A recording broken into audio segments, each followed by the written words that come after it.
Well, with behavior-based interview questions, what employers are doing is they're looking at past behavior to get a predictor of future behavior. Let's say they ask, can you give me an example of a time where you took initiative to solve a problem?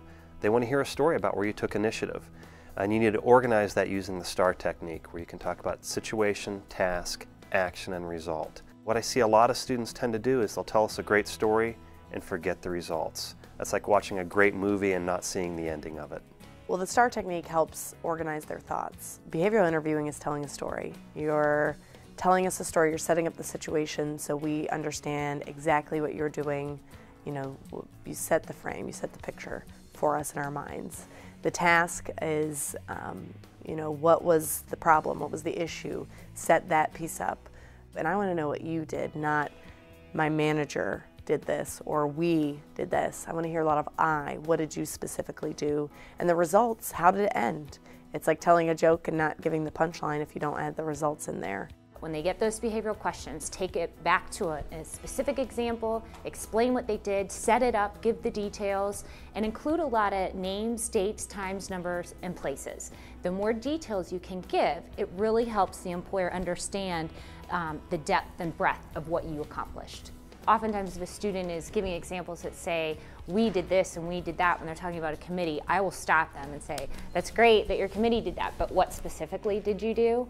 And what I find oftentimes that they didn't do anything. You really want to kind of go through your resume, go through even go through the last couple of months of emails that you've had from student organizations, from your work, from different classes, and really get into the detailed, 1 or 2 or 3 detailed stories that you can tell, that you can actually know exactly what happened, exactly what the concept was, who was in the meeting, what the real problems were, what the detailed actions were, and not only what you did, but some of the options that you considered or that group considered before making the final decision, and then details in terms of what the result was. Well, David, can you tell me about a time where you set a goal and you thought you did everything possible to achieve that goal but still fell short? Sure. Actually, I had a similar experience to that during my internship during the summer of 2010 with UBS Investment Bank.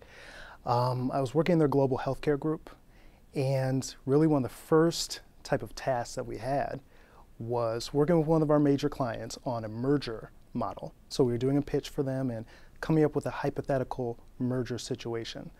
And my task was to create the merger model and come up with the analysis so that we could show them our numbers so that it made sense. So one of my senior associates came to me and said, David, you know, this is your task. Go ahead with it. We're not going to help you out.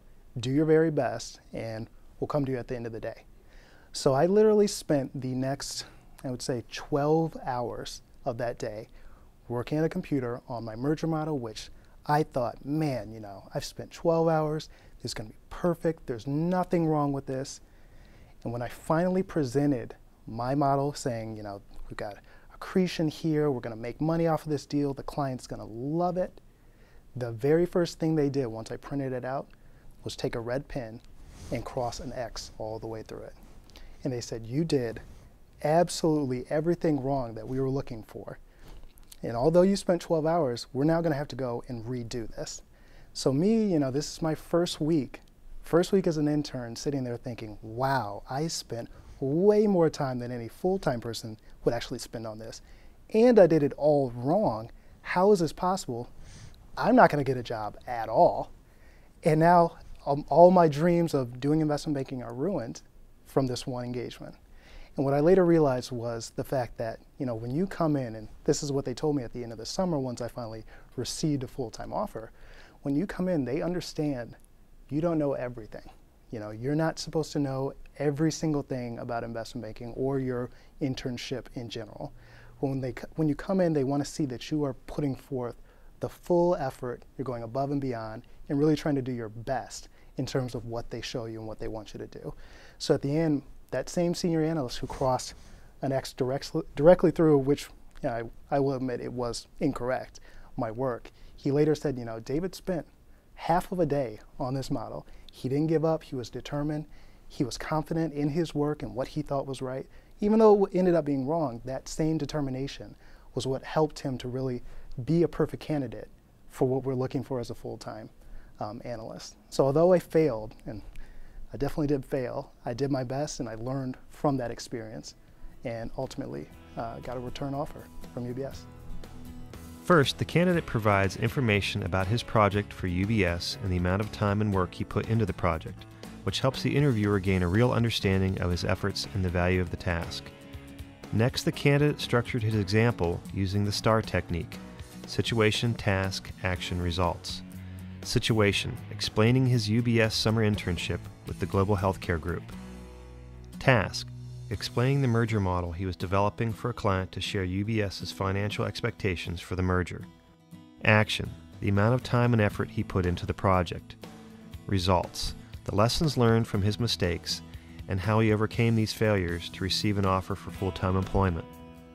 Third, the interview candidate's story was focused on a specific project and experience rather than a story about how he generally overcomes failure. Finally, the candidate's story was specifically about his experience and not a shared story about a team's accomplishments.